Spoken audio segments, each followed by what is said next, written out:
हुए कर्मचारी आंदोलन की जो संपूर्ण विरासत रही है, गोप जी और उनके साथियों की जो संपूर्ण विरासत रही है, उसके प्रति सम्मान जाहिर करते हुए बक्सर में आपका यह राज्य सम्मेलन हो रहा है। मुझे लगता है आज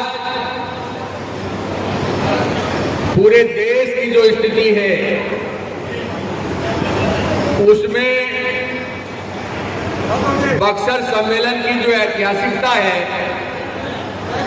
उस पर गौर करने की जरूरत है। बक्सर एक जिला नहीं है, बक्सर कोई एक छोटी सी जगह नहीं है, ये बिस्मिल्लाह खां की धरती है और 1857 के पहली क्रांति आजादी के संघर्षों के एक बड़ा जो मोर्चा खुला था उसका एक महत्वपूर्ण केंद्र आरा और बक्सर हुआ करता था। आप लोग सब लोग इस बात को जानते हैं कि पलासी के युद्ध के बाद 1757 के बाद 1764 में बक्सर युद्ध जीतने के बाद अंग्रेजों की सत्ता संपूर्ण बंगाल प्रोविंस पर और उत्तर प्रदेश के बड़े हिस्से पर हो गया और उसके बाद आजादी के आंदोलन में ये बक्सर का एक ऐतिहासिक योगदान रहा है। और खुशी की बात है, मुझे ये बताते हुए खुशी हो रही है कि बक्सर में डुमरांव से भाकपा माले के विधायक, एक नौजवान विधायक, तेज तर्रार विधायक जो विधानसभा को एक नई दिशा दे रहा है, वो यहाँ से जीते हैं और आपके सम्मेलन में अतिथि के बतौर वो बोल करके यहाँ से गए हैं।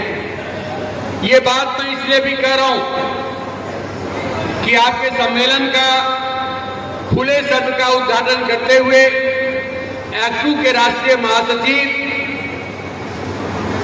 राजीव ढिमरी ने भाकपा माले के सांसद सुदामा प्रसाद ने देश की एक तस्वीर आप लोगों के सामने पेश किया, मजदूर आंदोलन की एक तस्वीर आपके सामने पेश किया और उन प्रश्नों पर आपका सम्मेलन विस्तार से चर्चा करेगा।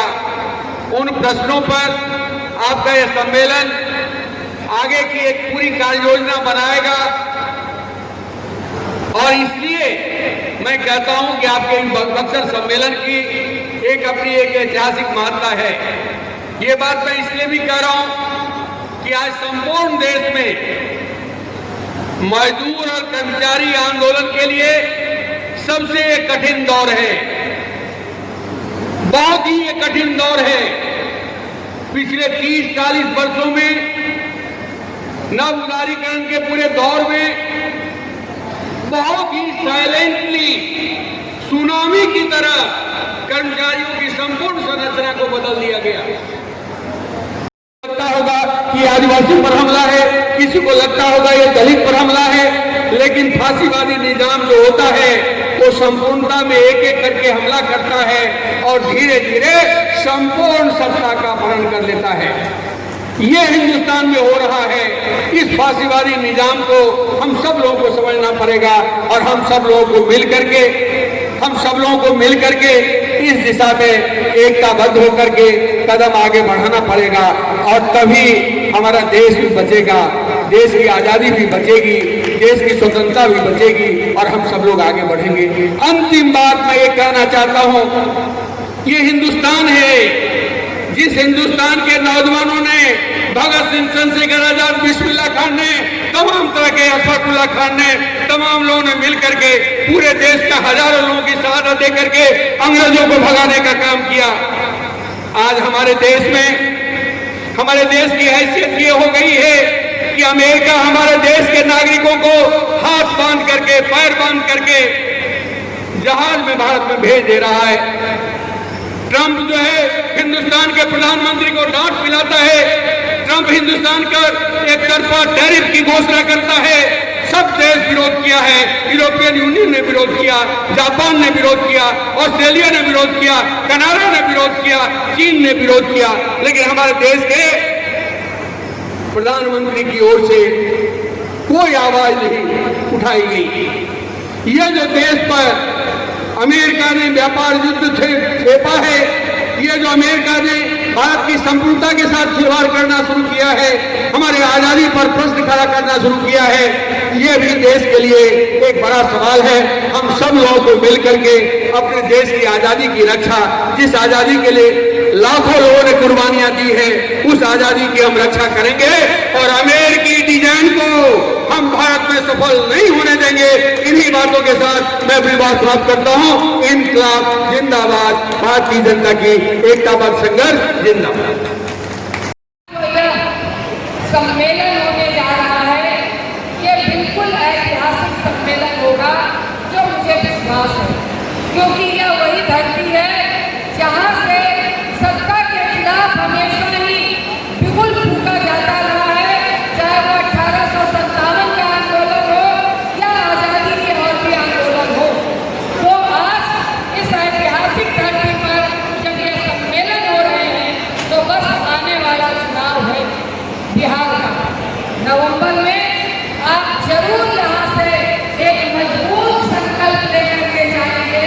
यह सम्मेलन एक मील का पत्थर साबित होगा आने वाले चुनाव में, आने वाले समय के लिए, ऐसा मुझे पूरा विश्वास है। इसके साथ ही आप देखेंगे जो राजनीति ने जिक्र किया कि अमेरिका से हाथ में हथकड़ी लगा करके भेजा गया, पैर में बेड़ी लगाई गई, कमर में रस्सा लगाया गया। याद आ जाता है उस समय का, आजादी के समय में, अंग्रेजों के समय में, कि ये पूरा इलाका गिरमिटिया मजदूरों का, यहाँ से गिरमिटिया मजदूर को ले जाया जाता था, वो गुलामी का प्रतीक, कि उनके भी कमर में रस्सा रहता था, वो गुलामी का प्रतीक गिरमिटिया मजदूर यहाँ से जाते थे। और आज भी 100 साल के बाद भी जब बाहर से मजदूर लाए जा रहे हैं, तो वो गुलाम के रूप में हमारे देश में इस मोदी सरकार के राज में लाया जा रहा है।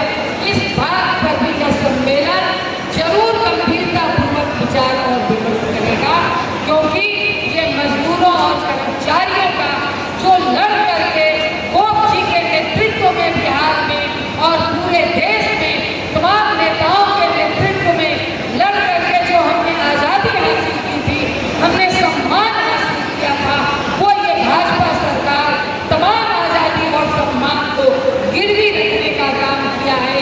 इस सवाल पर भी बिहार में और इस सम्मेलन में हम लोग गंभीरतापूर्वक विचार करेंगे। सत्ता पक्ष को इन सवालों पर बहुत रुचि लगती है।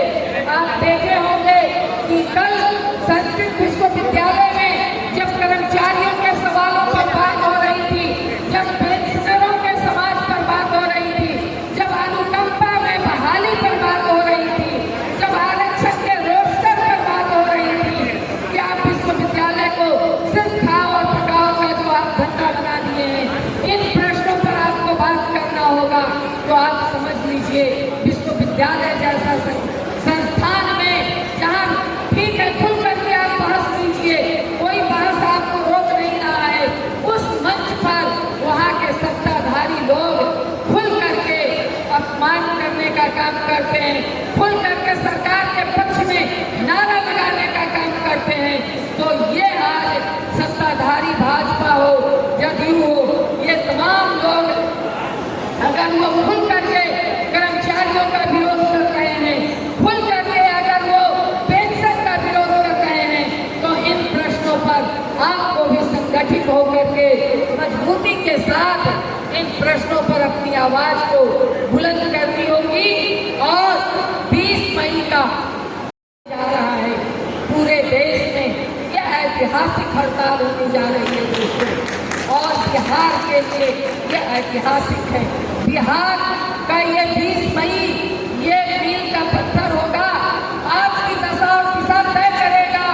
इसलिए मैं तमाम तरह के, जिस तरह से आप गांधी मैदान में आए थे अपनी पहचान को लेकर के, उसी तरह से अपने अपने बैनर को लेकर के, अपनी अपनी पहचान को लेकर के तमाम लोग 20 मई को आप सड़कों पे उतरिए। आप जहां हैं, अगर जिला में एक बड़ी ताकत दिखाने की जरूरत है दोस्तों, कि आज हमारी कर्मचारियों की क्या ताकत है, ये सरकार देखे, पूरे देश देखे, और उस दिन की हड़ताल देश ही नहीं पूरी दुनिया देखेगी।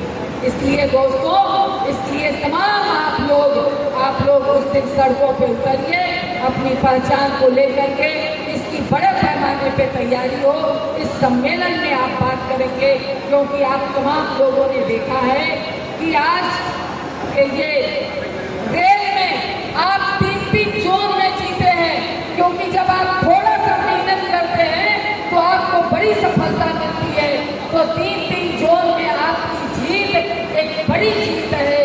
इसलिए लोग आपके तरफ टकटकी भरे निगाह से देख रहे हैं, आपके तरफ आशा भरी निगाह से देख रहे हैं।